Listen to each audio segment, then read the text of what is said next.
Hola, ¿alguna vez se han preguntado cómo hacer que el dinero trabaje para uno? Hoy vamos a sumergirnos en el material La bolsa como tu aliado de tu dinero. La idea es explorar justamente eso, el mundo de la bolsa de valores.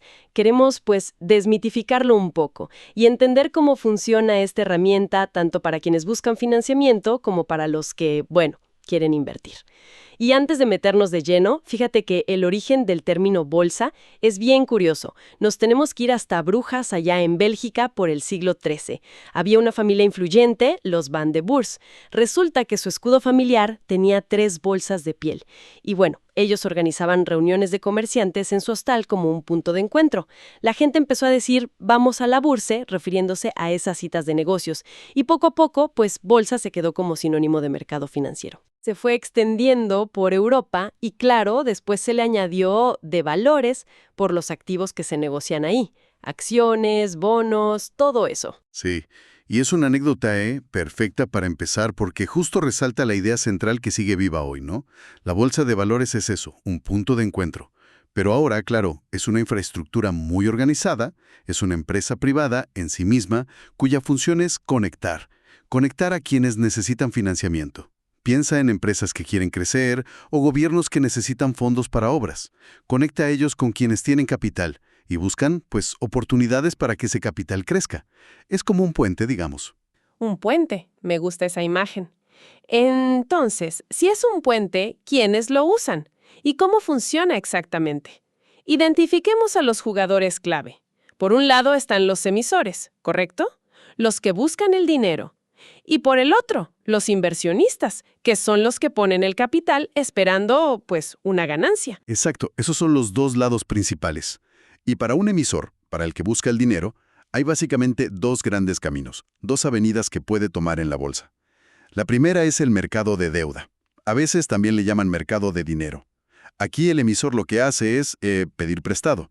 Lanza al mercado unos papeles, digamos instrumentos como bonos o pagarés, y con eso se compromete a devolver el dinero en el futuro y, mientras tanto, a pagar un interés a quienes le prestaron, o sea, a los inversionistas.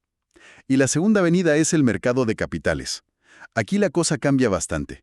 El emisor no pide prestado, sino que vende. Vende pedacitos de su propiedad, emite acciones. Cada acción es como una pequeña parte de la empresa. Entonces, quien compra esas acciones se vuelve, en parte, dueño, socio de la compañía. Esta es una forma fundamental en que la bolsa puede ser ese aliado para que las empresas crezcan. Ok, clarísimo, dos caminos muy diferentes. O pides prestado o vendes una parte de ti. Ahora, ¿qué hace que la bolsa funcione como este mercado tan organizado? Revisando el material, veo varios puntos clave. Primero, su estructura y regulación. O sea, no es un tianguis, ¿verdad? Está todo muy formalizado. Y supervisado por entidades como aquí en México la Comisión Nacional Bancaria y de Valores, la CNVB. Eso da seguridad, ¿no? Reglas claras para todos. Y la transparencia, que es básica. La información de precios, de quién compra, quién vende, es pública. Exacto, esa regulación es la base de la confianza. Sin ella, nadie participaría. Y muy ligado a eso está el tema del acceso y los participantes. Porque uno no va, digamos, físicamente a la bolsa a gritar compro o vendo. Operas a través de intermediarios, profesionales autorizados, que son las casas de bolsa, los brokers. Ellos son los que te conectan al mercado. Y conectan a todo tipo de inversionistas, desde una persona con sus ahorros hasta fondos de pensiones gigantes. Hoy en día, con las plataformas digitales, pues este acceso es mucho más fácil, más democrático. Y aquí en México, pues tenemos principalmente dos: la Bolsa Mexicana de Valores, la BMV de toda la vida, y la más nueva, Viva, la Bolsa Institucional de Valores. Luego están los productos financieros, que es lo que se compra y se vende ahí. Mencionaste acciones, que es lo más famoso, y los instrumentos de deuda, como los bonos, y también algo llamado ETFs, fondos cotizados. Sí, los ETFs son bien interesantes. Imagina que son como canastas que adentro tienen muchos activos diferentes. Pueden ser acciones de muchas empresas, o bonos, o hasta materias primas. Son muy útiles para diversificar. Entendido. ¿Y la mecánica de mercado? ¿Cómo se decide cuánto vale una acción? Eso es pura oferta y demanda, como en cualquier mercado. Si mucha gente quiere comprar una acción específica y pocos quieren venderla, pues el precio tiende a subir. Y al revés, si muchos quieren vender y pocos comprar, el precio baja. Es una puja constante. Y algo crucial que ofrece la bolsa es la liquidez. Liquidez, o sea, la facilidad de vender. Exacto. La facilidad de convertir tu inversión en dinero efectivo rápido. Porque casi siempre hay alguien dispuesto a comprar lo que tú quieres vender o viceversa. Esa liquidez es vital. Y un último punto que vi, el proceso clave y el riesgo. Mencionan la oferta pública inicial, la OPI. Eso es cuando una empresa sale a bolsa por primera vez, ¿no? Correcto. Es cuando una empresa privada decide volverse pública y vende acciones por primera vez al gran público inversionista. Pero claro, como bien dices, invertir siempre tiene un riesgo. Los precios de las acciones, de los bonos, de todo pueden subir o bajar. Y dependen de muchísimas cosas. La economía del país, la política, noticias de la empresa, hasta rumores. Es algo que hay que tener siempre presente. Sí, eso del riesgo es importante. Y justo aquí, hablando de cómo funciona todo, tocamos un punto que a veces causa confusión, pero es fundamental entenderlo bien. La diferencia entre mercado primario y mercado secundario. A ver, explícanos eso. Mira, el mercado primario es, digamos, la cuna de los valores. Es donde nacen. Es la primera vez que el emisor, la empresa o el gobierno, vende esos valores directamente a los inversionistas. La OPI de la que hablábamos, esa ocurre en el mercado primario. Y el dinero que se recauda en esa venta inicial va directo a la caja del emisor. Para sus proyectos, para crecer, para lo que necesite. Es el financiamiento original. Ok, ¿el dinero va para la empresa o el gobierno? Exacto. Ahora, una vez que esos valores ya están flotando, ya los compraron los primeros inversionistas, ¿qué pasa si uno de esos inversionistas quiere vender su acción o su bono? O si alguien más quiere comprar uno que ya existe. Ahí entra el mercado secundario. Aquí las operaciones ya son entre inversionistas. La empresa o el gobierno que emitió originalmente ya no participa, ya no recibe dinero de estas compraventas. Ah, ok. Entonces, ¿para qué sirve el secundario? Es vital, porque es el que da la liquidez de la que hablábamos. Si no existiera un lugar donde pudieras vender tu inversión después, ¿quién la compraría en el mercado primario? Sería muy difícil. El mercado secundario permite que las inversiones fluyan, que cambien de manos. Ambos mercados se necesitan el uno al otro. Primario para crear, secundario para negociar. Queda mucho más claro así. Primario para financiar, secundario para la liquidez y la negociación entre nosotros, los inversionistas. Ahora sí, profundicemos en esos dos grandes mercados que mencionaste al principio. Capitales y deuda. Empecemos con el mercado de capitales. Entiendo que aquí la apuesta es más como a largo plazo, ¿cierto? Compras acciones esperando que a la empresa le vaya bien, crezca y así tu pedacito valga más. Exacto. Esa es la idea principal.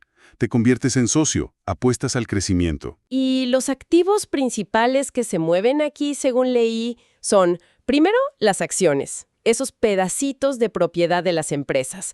Ser accionista te puede dar derecho a recibir parte de las ganancias si la empresa las reparte, que son los dividendos. Y claro, a ganar si vendes tu acción más cara de lo que la compraste. Aquí es donde la bolsa te hace aliado, permitiéndote ser dueño de empresas grandes. Correcto. Luego, los ETFs, los fondos cotizados. ¿Dijiste que eran como canastas? Suenan prácticos. Sí, lo son, porque en lugar de elegir tú una por una las acciones o los bonos, compras el ETF y ya tienes una mezcla diversificada. Pueden replicar un índice completo, como el de la Bolsa Mexicana, o un sector específico, como tecnología o energía. Se compran y venden igualito que una acción, durante todo el día de mercado. Son muy útiles para manejar el riesgo, para no poner todos los huevos en la misma canasta. Entendido. También mencionan commodities, materias primas, ¿no? Oro, petróleo. Sí, aunque invertir directamente en commodities puede ser un poco más complejo para el inversionista individual, a veces se hace a través de otros instrumentos como futuros o precisamente algunos ETFs. Y un instrumento muy de aquí, de México, las fibras. Fideicomisos de inversión en bienes raíces. Esto es como invertir en ladrillos, pero sin comprar la casa entera. Exactamente. Es una forma muy interesante de participar en el mercado inmobiliario a gran escala. Las fibras juntan dinero de muchos inversionistas, Compran o desarrollan inmuebles grandes, oficinas, centros comerciales, naves industriales, y los rentan. Luego, las rentas que cobran las distribuyen periódicamente entre los inversionistas, los tenedores de los certificados de la fibra. Te permiten invertir en bienes raíces con montos accesibles. Y además, como cotizan en bolsa, tienen liquidez. Puedes comprar y vender tus certificados fácilmente. Suena bien, pero imagino que también tienen sus riesgos. Claro, como todo. Están expuestas a los ciclos económicos, a que bajen las rentas o la ocupación, a riesgos propios del sector inmobiliario. Pero sí son una opción interesante de diversificación. Vayamos al otro lado, el mercado de deuda o mercado de dinero. Aquí dijiste que la dinámica es prestar, ¿no? El inversionista es como el banco de la empresa o del gobierno. Exacto. Compras un título de deuda y te conviertes en acreedor. Esperas que te devuelvan tu dinero más un interés. Y aquí participan gobiernos, empresas, instituciones financieras. Todos pueden necesitar pedir prestado. Es importante recordar que el gobierno, por ejemplo, solo puede emitir deuda, no puede vender acciones del país, obviamente. ¡Claro! Las empresas, en cambio, sí pueden elegir entre deuda o capitales, o una mezcla. Y aquí viene una percepción general importante. Usualmente se considera que el mercado de deuda tiene menor riesgo que el de capitales. Hay una especie de regla no escrita. A menor riesgo, pues generalmente esperas menor rendimiento potencial.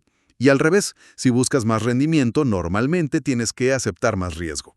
Para quienes buscan más estabilidad o un flujo de ingresos más predecible, el mercado de deuda puede ser un buen aliado. ¿Y cómo se clasifican estos instrumentos de deuda? Vi que hay diferentes tipos. ¿Sí? Una forma útil es ver cómo pagan los intereses. Están los llamados cupón cero. Estos son curiosos porque no te pagan intereses periódicamente. La ganancia viene de que los compras con descuento. O sea, pagas menos de su valor final, de su valor nominal. Por ejemplo, un instrumento que al final te va a pagar $100, tú lo compras hoy en $98. Al vencimiento te dan los $100. Tu ganancia son esos $2 de diferencia. Se dice que operan a descuento. Son muy típicos de corto plazo, generalmente hasta un año. Como los CETES, ¿no? Esos son súper conocidos aquí. Exacto.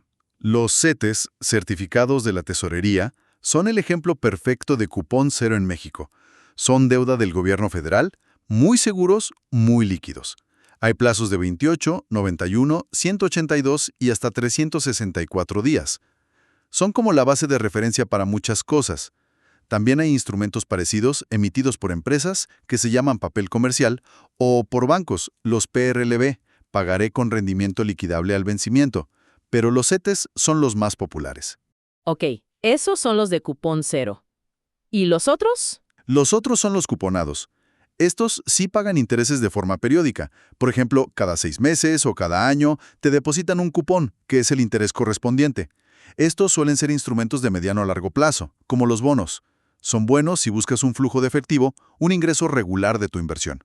Y vi que la tasa de interés de esos cupones puede variar. Así es, hay distintas modalidades. Puede ser tasa fija. Se acuerda una tasa al principio y esa no cambia en toda la vida del bono. Te da certeza de cuánto vas a recibir. Los bonos M del gobierno mexicano son así. Puede ser tasa real. Esta tasa se ajusta con la inflación para que tu rendimiento mantenga su poder de compra. Los UDIbonos son el ejemplo clásico en México, están ligados a las UDIs. Muy útiles si te preocupa la inflación. O puede ser tasa variable.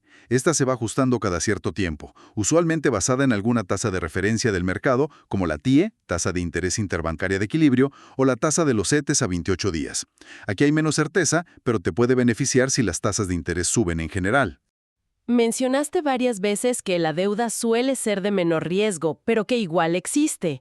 ¿Cómo se mide ese riesgo específicamente en la deuda? Principalmente se usan las calificaciones crediticias. Hay agencias especializadas como Standard & Poor's, Fitch Ratings, Moody's y también locales como HR Ratings aquí en México.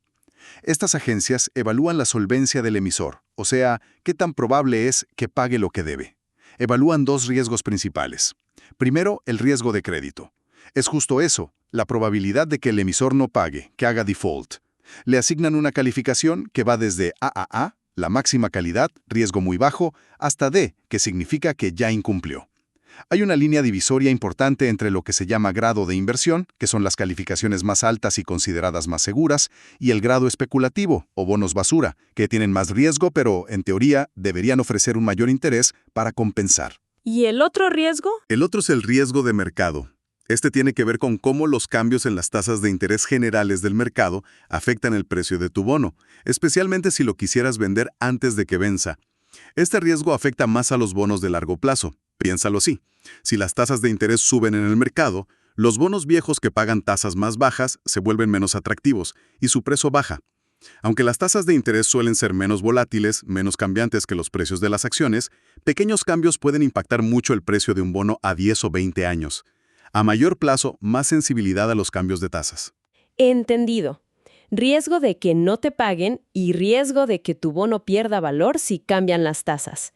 Oye, cambiando un poco de tema, pero siguiendo con instrumentos, el material menciona algo llamado reporto. Suena muy técnico. Sí, suena técnico, pero la analogía que usa el material es buenísima. La casa de empeño. Imagina que tienes un activo financiero, digamos un bono, CETE o una acción, pero necesitas dinero rápido, liquidez, por unos días. En un reporto, tú vendes temporalmente ese bono o acción a otra persona, el reportador, pero con un pacto ya hecho desde el principio. Te comprometes a recomprárselo en una fecha futura específica, pagando un precio un poquito más alto.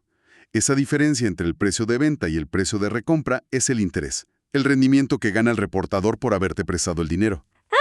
Entonces es como un préstamo donde dejas tu bono en garantía. Exactamente, es un préstamo garantizado con un título valor. Por eso se considera un instrumento de deuda, porque el rendimiento para el reportador, el que presta, es fijo y se conoce desde el inicio. Y es de bajo riesgo para él, porque si tú no le recompras el título, él se queda con la garantía. Es una herramienta muy usada para manejar liquidez a corto plazo de forma segura. Súper claro. Bueno, pues creo que hemos cubierto bastante terreno. Si intentamos como amarrar todo, la bolsa de valores, aunque pueda parecer compleja al principio, es en realidad un ecosistema fundamental para la economía, ¿no? Es ese punto de encuentro vital del que hablabas.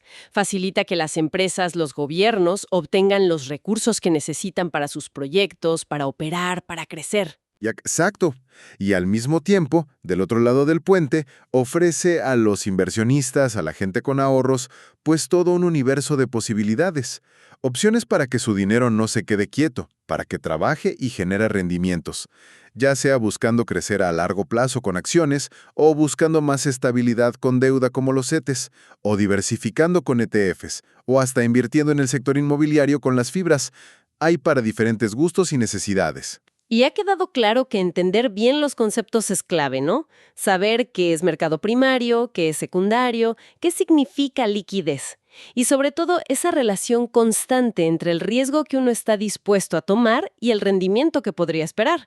No hay una fórmula mágica. Cada instrumento tiene lo suyo. Precisamente. Y creo que entender estas dinámicas, estos mecanismos, es lo que puede hacer que la bolsa deje de ser vista como algo ajeno o intimidante, y que realmente se convierta, como dice el título del material que revisamos, en un posible aliado del dinero.